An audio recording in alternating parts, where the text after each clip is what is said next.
استغلي الخضار ده في الشتاء. في الشتاء ده بيبقى الخضار ما شاء الله كتير ورخيص. في الصيف بيجي علينا ما مش بتلاقي الخضار، حتى لو لقيتيه بتلاقي حاجات بسيطة جدا وغالي، بتبقى رابطة فيها عودين تلاتة، يعني بتبقى رابطة فيها عودين وب10 جنيه. لكن في الشتاء بيبقى ما شاء الله الخضار كتير جدا ورخيص وفلاحي.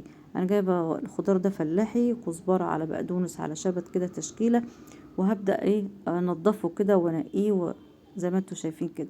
بعد ما نضفته كده ونقيته عود عود، باخده وبغسله كويس جدا بميه وخل، وبسيبه في مصفى كده يتصفى من الميه بتاعته خالص.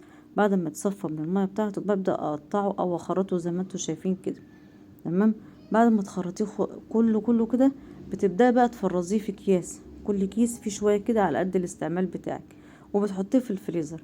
بتستغليه بقى في الصيف. في الصيف بقى لما بتيجي تلاقي مش لاقي خضار في السوق، بتطلعي الكيس بقى تستعملي بقى لمحشي، لكفتة رز، للحاجات دي.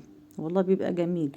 انا كل شتا بعمل كمية كبيرة، فهات الكمية اللي انت عايزاها وحسب استعمالك واعمليه زي ما انا عملته كده. حطيت كل شويه في كيس كده حسب استعمالي، وببدا اخرج الهواء منه. باخد الكيس وببرمه كده زي ما انتوا شايفين كده، وببدا اربطه من عند الحرف خالص من فوق، وببدا افرد الخضار فيه علشان ما يبقاش مكلكع في بعض.